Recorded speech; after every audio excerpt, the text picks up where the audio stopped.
Hi welcome back to my YouTube channel. ನಾನು ನಯನ. ಇವತ್ತಿನ vlog ಏನಾಗಿರುತ್ತೆ ಅಂತ ನೀವು ಆಲ್ರೆಡಿ ತಮ್ಮನೇಲಲ್ಲಿ ನೋಡ್ಕೊಂಬಂದಿರ್ತೀರ. ಅದ್ರ ಬಗ್ಗೆ ತುಂಬ ಇನ್ಫಾರ್ಮೇಷನ್ ಈ ವಿಡಿಯೋ ಮೂಲಕ ತಿಳ್ಕೊಳ್ಳೋಣ. ವಿಡಿಯೋ ನೋಡ್ತಾ ಇರೋರಿಗೆ ಈ ಥರ ಏನಾದರೂ ಸಮಸ್ಯೆ ಇದ್ದರೆ ಮಸ್ಟ್ ಈ ಪ್ಲೇಸ್ನ ವಿಸಿಟ್ ಮಾಡಿ ಅಂತ ಹೇಳಿ ನಾನು ಸಜೆಸ್ಟ್ ಮಾಡ್ತೀನಿ. ಬನ್ನಿ ವಿಡಿಯೋ ಸ್ಟಾರ್ಟ್ ಮಾಡೋಣ. ಹಾಗೆ ಮಾಹಿತಿ ಏನು ಅಂತ ತಿಳ್ಕೊಳ್ಳೋಣ. ಈ ಪ್ಲೇಸ್ ಬಂದು ಕಲ್ಲತ್ತಿಗ್ರಿ.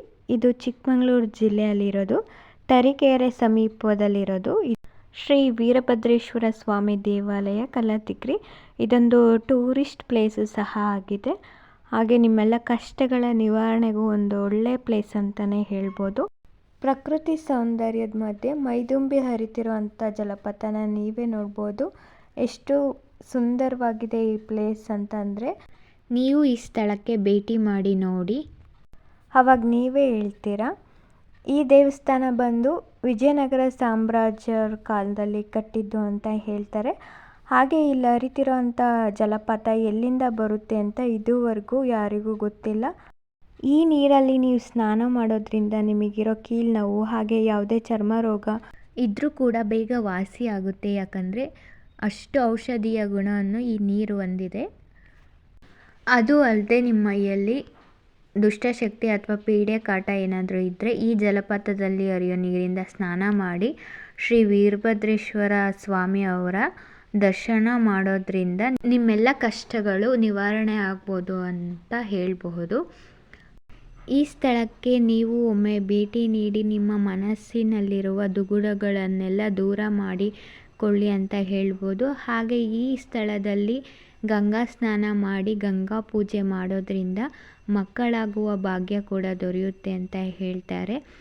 ಅಪಾರ್ಟ್ ದಟ್ ನಂಬಿಕೆ ಜೊತೆ ಹಾಸ್ಪಿಟಲ್ಗೆ ತೋರಿಸೋದು ಬಹಳ ಮುಖ್ಯ ಅಂತ ನಾನು ನಿಮಗೆ ಹೇಳಕ್ಕೆ ಇಷ್ಟಪಡ್ತೀನಿ. ಈ ಸ್ಥಳಕ್ಕೆ ಅನೇಕ ದೇವರುಗಳನ್ನು ಕರೆದುಕೊಂಡು ಬಂದು ಜೀವಾಳ ತುಂಬಿಸೋ ಕಾರ್ಯಕ್ರಮವನ್ನು ಇಲ್ಲಿ ನೆರವೇರಿಸ್ತಾರೆ. ಹಾಗೆ ಇಲ್ಲಿ ಬಸವನ ಬಾಯಿಯಲ್ಲಿ ನೀರು ಬರುತ್ತೆ. ಹಾಗೆ ಆನೆ ಆಕಾರದ 2 ಆನೆಗಳ ಮಧ್ಯೆ ಈ ಜಲಪಾತ ಮೈದುಂಬಿ ಹರಿಯುತ್ತಿದೆ. ಇಲ್ಲಿ ನೀವು ದತ್ತಾತ್ರೇಯ ಸ್ವಾಮಿ, ಶಿವಪಾರ್ವತಿ, ಗಣೇಶ ಹಾಗೆ ಶ್ರೀ ಬೇಲೂರು ಚೆನ್ನಕೇಶವ ಸ್ವಾಮಿ ಮೂರ್ತಿಯನ್ನು ನೋಡಬಹುದು. ವರ್ಷಗಟ್ಟಲೆ ಮೈದುಂಬಿ ಹರಿಯುತ್ತಿರುವ ಈ ಜಲಪಾತದ ಗುಹೆಯಲ್ಲಿ ಶ್ರೀ ಅಗಸ್ತ್ಯ ಮುನಿಗಳು ವರ್ಷಗಟ್ಟಲೆ ತಪಸ್ಸು ಮಾಡಿದ್ದರು ಎಂಬ ಪ್ರತೀತಿ ಇದೆ. ಹಾಗೆ ಈ ಸ್ಥಳದಲ್ಲಿ ಹರಿಯುವ ಜಲಪಾತದ ನೀರು ಎಲ್ಲಿಂದ ಬರುತ್ತದೆ ಎಂದು ಹುಡುಕಿಕೊಂಡು ಹೋಗಿರುವವರ ಸುಳಿವೇ ಇಲ್ಲ ಎಂದು ತುಂಬ ಜನ ಮಾತನಾಡುತ್ತಾರೆ. ಹಾಗೂ ಅದು ನಿಜ ಕೂಡ. ಇಷ್ಟು ಈ ಸ್ಥಳದ ಮಾಹಿತಿ. ಆದರೆ ಇಲ್ಲಿ ಇನ್ನೊಂದು ಸ್ಥಳವಿದೆ. ಗಂಡು ದೇವರು ಇರುವ ಜಾಗದಲ್ಲಿ ಒಂದು ಹೆಣ್ಣು ದೇವತೆ ಇದ್ದೇ ಇರುತ್ತಾಳೆ. ಹಾಗೆ ಈ ಸ್ಥಳದಲ್ಲೂ ಕೂಡ ಒಂದು ಹೆಣ್ಣು ದೇವತೆ ಇದ್ದಾಳೆ. ಈಗ ಅದರ ಬಗ್ಗೆ ತಿಳಿಯೋಣ. ಈ ದೇವಸ್ಥಾನ ಬಂದು ಕಟ್ಟಿನ ಚೌಡೇಶ್ವರಿ ದೇವಸ್ಥಾನ. ಈ ದೇವಸ್ಥಾನ ಇರೋದು ಕಲ್ಲತ್ತಿಗ್ರಿಯಲ್ಲೇ. ಈ ದೇವಸ್ಥಾನ ಬಂದು ವೀರಭದ್ರೇಶ್ವರ ಸ್ವಾಮಿ ದೇವಸ್ಥಾನಕ್ಕೆ ಹೋಗೋ ಮುಂಚೆನೇ ಲೆಫ್ಟ್ ಸೈಡಿಗೆ ಸಿಗುತ್ತೆ. ಅದಕ್ಕಿಂತ ಮುಂಚೆ ವೀರಭದ್ರ ಸ್ವಾಮಿ ದೇವಸ್ಥಾನಕ್ಕೆ ಹೋಗಿ ಆಮೇಲೆ ಇಲ್ಲಿ ಭೇಟಿ ನೀಡಬೇಕು. ಇಲ್ಲಿ ನೀವು ಅಂದ್ಕೊಂಡಿದ್ದೆಲ್ಲ ಬೇಗ ನೆರವೇರುತ್ತೆ. ಆದರೆ ಒಂದು ಕಂಡೀಷನ್ ಇರುತ್ತೆ. ನೀವು ಏನೇ ಬೇಡ್ಕೊಂಡಿದ್ರು ಅದಕ್ಕೆ ನೀವು ದೇವ್ರ ಹತ್ರ ನಾನು ಆ ಥರ ಮಾಡ್ತೀನಿ, ಈ ಥರ ಮಾಡ್ತೀನಿ ಅಂತ ಬೇಡ್ಕೊಂಡಿದ್ದು ನೀವು ನೆರವೇರಿಸಿದ್ರೆ ಮಾತ್ರ ಅಷ್ಟೇ ನಿಮಗೆ ಒಳ್ಳೆಯದಾಗೋದು. ಇಲ್ಲ ನೀವು ನೆರವೇರಿಸಿಲ್ಲ ಅಂತಂದರೆ ನಿಮಗೆ ತುಂಬ ಕಷ್ಟ ಸ್ಟಾರ್ಟ್ ಆಗೋಕ್ಕೆ ಶುರು ಮಾಡುತ್ತೆ ತಾಯಿ. ಹಾಗಾಗಿ ಎಚ್ಚರಿಕೆಯಿಂದ ಮಾಡಿ. ನೀವು ನೋಡ್ಕೊಂಬರ್ತೀವಿ ಅಂತಂದರೆ ನೋಡ್ಕೊಂಬಂದ್ರಿ. ಆ ಥರ ಮಾಡ್ತೀನಿ, ನಾನು ಈ ಥರ ಮಾಡ್ತೀನಿ ಅಂತ ನಿಜವಾಗ್ಲೂ ಹೇಳ್ಕೊಂಬರ್ಬೇಡ್ರಿ. ನೀವು ಹಲವಾರು ಕಾರಣಗಳಿಂದ ಒಂದು ಹರಕೆ ಮಿಸ್ ಮಾಡಿದರೂ ಸಹ ನಿಮ್ಮ ಜೀವಕ್ಕೆ ಆಪತ್ತಿರುತ್ತೆ. ಹಾಗಾಗಿ ನಾನೇನು ಬೆಸ್ಟು ಸಜೆಸ್ಟೇನ್ ಮಾಡಲ್ಲ ಈ ಪ್ಲೇಸು. ಯಾಕಂದರೆ ಪಾಸಿಟಿವ್ ಹತ್ರ ಹೋಗಿ ನೆಗೆಟಿವ್ ಹತ್ರ ಹೋಗಿ ನಿಮ್ಮ ಜೀವನ ಹಾಳು ಮಾಡ್ಕೋಬೇಡ್ರಿ. ಬಟ್ ಇಲ್ಲಿ ಒಳ್ಳೆಯದಕ್ಕೆ ನಿಮಗೆ ಒಳ್ಳೆಯದಾಗಬೇಕು ಅಂತಂದರೆ ಏನೇ ಅಂದ್ಕೊಂಡು ಮಾಡೋಕ್ಕೆ ಸ್ಟಾರ್ಟ್ ಮಾಡಿದರೆ ಎಲ್ಲ ನೆರವೇರುತ್ತೆ. ಬೇರೆಯವ್ರಿಗೆ ಹೋಗಿ ಮಾಡಬೇಡ್ರಿ, ನಮ್ಗೆ ಹಂಗೆ ಮಾಡಿದ್ದಾರೆ ಹಿಂಗೆ ಮಾಡಿದ್ದಾರೆ ಅಂತ. ನಿಮಗೇನಾದರೂ ಕಷ್ಟ ಇದ್ದರೆ ಮಾತ್ರ ಹೋಗಿ ಬೇಡ್ಕೊಂಡು ಅದಕ್ಕೇನು ಹರಕೆ ಹೇಳ್ಕೊಂಡಿರ್ತೀರೋ ಆ ಹರಕೆ ಪೂರೈಸೋದ್ರಿಂದ ನಿಮ್ಮೆಲ್ಲ ಕಷ್ಟಗಳು ಸಹ ದೂರ ಆಗುತ್ತೆ. ನೀವೇನು ಅಂದ್ಕೊಂಡಿದ್ದೀರೋ ಅದೆಲ್ಲ ಬೇಗ ಬೇಗ ನೆರವೇರುತ್ತೆ ಅಂತ ಹೇಳ್ಬೋದು. ಇದೇ ಎಂಟ್ರೆನ್ಸು. ಶ್ರೀ ಕಟ್ಟಿನ ಚೌಡಮ್ಮನವರ ದೇವಸ್ಥಾನ, ಶ್ರೀ ಕ್ಷೇತ್ರ ಕಲ್ಲತಿಗ್ರಿ. ಇದು ದೇವಸ್ಥಾನದ ವರಾಂಡದಲ್ಲಿ ಇಷ್ಟು ಜಾಗ ಇದೆ, ಪಾರ್ಕಿಂಗ್ ಮಾಡೋಕ್ಕೆ ಎಲ್ಲ ಈ ಥರ ಜಾಗ ಇದೆ. ತುಂಬ ವಿಶಾಲವಾದ ಜಾಗ, ಹಾಗೆ ತುಂಬ ಪವರ್ಫುಲ್ ದೇವರು ಸಹ ಇದಾಗಿರುತ್ತೆ. ಈ ದೇವರು 12 ಗಂಟೆ 1 ಗಂಟೆ ಸಮಯಕ್ಕೆ ಬರೋ ಗಾಳಿ ಥರ ಬರುತ್ತೆ ಅಂತ ಪ್ರತೀತಿ ಇದೆ. ಈ ತಾಯಿ ಬರೋ ಸ್ಪೀಡಿಗೆ ಅಲ್ಲಿರೋ ಸೀಟೆಲ್ಲವೂ ಸಹ ಹಾರೋಗುತ್ತೆ ಅಂತ ಹೇಳ್ತಾರೆ. ಈಗ ಒಳಗೆ ಹೋಗಿ ತಾಯಿ ದರ್ಶನ ಮಾಡೋಣ ಬನ್ನಿ. ಇಲ್ಲಿ ಯಾವಾಗಲೂ ನಾನ್ ವೆಜ್ ಹರಕೆ ಕಟ್ಕೊಂಡಿರೋರೆಲ್ಲ ಕೋಳಿ ಕುರಿನ ಕೊಯ್ತಾ ಇರ್ತಾರೆ ಅಮ್ಮನ ಎದುರುಗಡೆನೆ. ಹಾಗಾಗಿ ತುಂಬ ಜನ ಇರ್ತಾರೆ, ತುಂಬ ರಶ್ ಆಗಿರುತ್ತೆ ಸಹ ಇದು. ಅವ್ರವ್ರ ಹರಕೆ ತೀರ್ಸೋಕ್ಕೆ ಎಲ್ಲಿದ್ದರೂ ಸಹ, ಎಲ್ಲಿಂದ ದೂರದಿಂದ ಸಹ ಬಂದು ಹರಕೆಯನ್ನು ತೀರಿಸ್ತಿರ್ತಾರೆ. ನೀವೇ ನೋಡ್ಬೋದು, ಯಾವಾಗಲೂ ಈ ಥರ ಹರಕೆ ನಡೀತಾನೇ ಇರುತ್ತೆ. ಹಾಗೆ ನಿಮಗೇನಾದರೂ ಪೀಡೆ ಕಾಟಗಳಿದ್ರೂ ಇಲ್ಲೂ ಸಹ ತಲೆ ಹೊಡೆಯೋದು ಎಲ್ಲದನ್ನೂ ಮಾಡ್ತಾರೆ.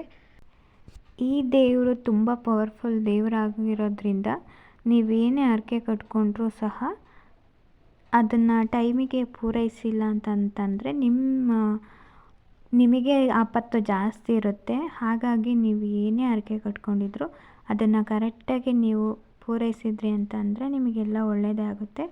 ನೀವು ಅಕಸ್ಮಾತ್ ಪೂರೈಸಿಲ್ಲ ಅಂತಂದರೆ ನಿಮ್ಮ ಜೊತೆನೇ ನಿಮಗೆ ಆ ಕಷ್ಟಗಳೆಲ್ಲ ಸ್ಟಾರ್ಟ್ ಆಗೋಕ್ಕೆ ಶುರು ಆಗುತ್ತೆ. ಹಾಗಾಗಿ ಹುಷಾರಾಗಿ ಹೆಜ್ಜೆ ಇಡಬೇಕು. ನಿಮಗೆ ಇಲ್ಲ ನಾನು ಇದು ಮಾಡೇ ಮಾಡ್ತೀನಿ, ಹರಕೆ ಪೂರೈಸ್ತೀನಿ ಅಂತಂದರೆ ನೀವು ಈ ದೇವಸ್ಥಾನಕ್ಕೆ ಬಂದು ನಿಮ್ಗೇನಾದರೂ ಕಷ್ಟ ಇದ್ದರೆ ಅದು ನೆರವೇರಲಿ, ಬೇಗ ಕೆಲಸ ಆಗಲಿ ಅಂತ ಇದ್ದರೆ ಬೇಡ್ಕೊಂಡು ಹೋಗ್ಬೋದು. ಹಾಗೆ ಹರಕೆನೂ ಸಹ ಪೂರೈಸ್ಬೋದು. ಅಷ್ಟು ಮಾಹಿತಿ ನಾನು ಹೇಳಿರೋದು ಕಡಿಮೆ ಆದರೆ ನೀವು ಒಂದ್ಸಲಿ ಪೂಜಾರಿ ಹೇಳಿರೋ ಅಂಥ ವಿಡಿಯೋ ಹಾಕ್ತೀನಿ. ಆ ವಿಡಿಯೋದಲ್ಲಿ ಅವರು ಸಹ ಹೇಳಿದ್ದಾರೆ. ಅದನ್ನು ನೋಡಿ ನೀವು ಮುಂದೆ ಏನು ಅಂತ ಡಿಸೈಡ್ ಮಾಡ್ಬೋದು. ನೋಡಿ, ಶ್ರೀ ಕಟ್ಟಿನ ಚೌಡಮ್ಮನವರ ದೇವಸ್ಥಾನ. ಈ ತಾಯಿನೇ ಶ್ರೀ ಕಟ್ಟಿನ ಚೌಡೇಶ್ವರಿ ತಾಯಿ, ನೀವು ನೋಡ್ತಿರೋ ಅಂಥ ದೇವಿ ವಿಗ್ರಹ.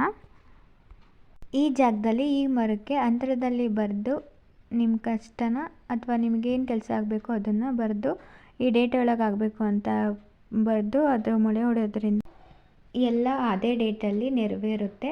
ಹಾಗಾಗಿ ನೀವೇನು ಹರಕೆ ಮಾಡ್ಕೊಂಡಿದ್ರೋ ಅದು ನೆರವೇರಿದ ಮೇಲೆ ಆ ಹರಕೆ ತೀರಿಸಬೇಕು. ಇಲ್ಲಿ 101 ಎಲೆ ಎಡೆ ಹಾಗೆ ಕೋಳಿ ಹಾಗೆ ಕುರಿ ಎಡೆಗಳನ್ನು ಮಾಡ್ತಾರೆ. ಹಾಗೆ ಈ ದೇವಸ್ಥಾನ ಬಗ್ಗೆ ಸ್ವತಃ ಪೂಜಾರಿಂದ ಸುಮಾರು ಪುರಾತನ ಕಾಲದ್ದು ದೇವಸ್ಥಾನ ಇದೆ. ಅಂದರೆ ನೀವು ಅಂದ್ಕೊಳ್ಳೋ ಕೆಲಸ ಇಲ್ಲಿ ಅಮ್ಮನ ಹತ್ರ ಹೇಳ್ಕೊಂಡ್ರೆ ಬೇಗ ಆಗುತ್ತೆ. ಅದೇ ಥರ ಇಲ್ಲಿ ಅಮ್ಮನಿಗೆ ಅದೇ ಥರ ಕೋಳಿ ಆಗಲಿ ಮತ್ತು ಕುರಿ ಆಗಲಿ ನಾನಾ ಥರ ಹರಕೆ ಇರುತ್ತೆ. ಅದನ್ನು ಹರಕೆ ಅಮ್ಮನಿಗೆ ತೀರಿಸ್ಬೇಕು. ಮತ್ತು ಹರಕೆ ಕೊಡಲಿಲ್ಲ ಅಂದರೆ ಅಮ್ಮ ನಿಮಗೆ ತುಂಬ ಕಾಟ ಕೊಡುತ್ತೆ. ಆ ಹರಕೆ ಅದೇನಿದೆ ಅವಾಗಲೇ ಆ ತಕ್ಷಣಕ್ಕೆ ನಿಮ್ಮ ಕೆಲಸ ಯಾವಾಗ ಆಗುತ್ತೆ ಆ ತಕ್ಷಣಕ್ಕೆ ಬಂದು ಅಮ್ಮನಿಗೆ ಹರಕೆ ತರಿಸಿ ಮುಟ್ಟಿದ್ರೆ ನಿಮಗೆಲ್ಲ ಒಳ್ಳೇದಾಗುತ್ತೆ. ಮತ್ತೇನೇ ಒಂದು ಕೆಲಸ ಕಾರ್ಯ ನೀವು ಅಂದ್ಕೊಳ್ತೀರಲ್ಲ ಅದು ಪರ್ಫೆಕ್ಟಾಗಿ ಆಗುತ್ತೆ. ನೀವು ಇಷ್ಟು ದಿನ ಅಂತ ಹೇಳ್ತೀರಾ, ಇಷ್ಟು ದಿನದೊಳಗೆ ಅಮ್ಮ ನಿಮಗೆ ಕೆಲಸ ಎಲ್ಲ ಪ್ರತಿಯೊಂದು ಕೆಲಸನೂ ನಡೆಸ್ಕೊಡುತ್ತೆ. ಸ್ವತಃ ಪೂಜಾರಿಂದನೇ ಕೇಳಿದ್ರಲ್ಲ ಮಾಹಿತಿನ. ಹಾಗಾಗಿ ನಾನು ಯಾಕೆ ನೆಗೆಟಿವ್ ಕಡೆ ಹೋಗಬೇಡಿ ಅಂತ ಹೇಳಿದ್ದು ಅಂದರೆ, ನಿಮ್ಮ ಪ್ರಾಣನ ನಾನು ಕಷ್ಟಕ್ಕೆ ಸಿಕ್ಸೋಕ್ಕೆ ಇಷ್ಟ ಇರಲಿಲ್ಲ. ಹಾಗಾಗಿ ನೆಗೆಟಿವ್ ಕಡೆ ಹೋಗಬೇಡಿ ಅಂತ ಹೇಳಿದ್ದು. ಇಲ್ಲಿಗೆ ಹೋಗೋಕ್ಕಿಂತ ಮುಂಚೆ ನೀವು ತುಂಬ ಯೋಚನೆ ಮಾಡಿ ಎಲ್ಲ ವಿಚಾರಿಸಿ ತಿಳ್ಕೊಂಡು ಆಮೇಲೆ ಕಾಲಿಡಿ. ಇಲ್ಲ ಅಂತಂದರೆ ವೀರಭದ್ರೇಶ್ವರ ಸ್ವಾಮಿ ದರ್ಶನ ಮಾಡಿಕೊಂಡು ಇಲ್ಲಿ ದರ್ಶನ ಮಾಡ್ಕೊಂಡು ಬನ್ನಿ. ಹರಕೆ ಹೊತ್ರಿ ಅಂದರೆ ಅದನ್ನು ತೀರಿಸಲೇಬೇಕು. ಹಾಗಾಗಿ ಎಚ್ಚರಿಕೆಯಿಂದ ಹೆಜ್ಜೆ ಇಡಿ. ಮತ್ತೆ ಭೇಟಿಯಾಗೋಣ. ನಮಸ್ಕಾರ.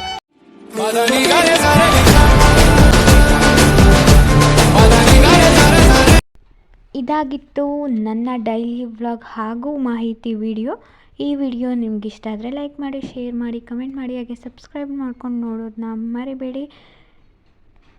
ಇದು ಪಾರ್ಟ್ 1 ಬರೀ ಮಾಹಿತಿ ವಿಡಿಯೋ ಆಗಿರುತ್ತೆ. ಪಾರ್ಟ್ 2 ನಾವೇನಕ್ಕೆ ಅಲ್ಲಿಗೆ ಹೋಗಿದ್ವಿ ಅನ್ನೋ ವಿಡಿಯೋ ನೆಕ್ಸ್ಟ್ ವಿಡಿಯೋದಲ್ಲಿ ಬರುತ್ತೆ. ಅಲ್ಲಿ ತನಕ ಕೀಪ್ ವಾಚಿಂಗ್, ಸಪೋರ್ಟ್ ಮಾಡ್ತಾಯಿರಿ ಹೀಗೆ ಥರ.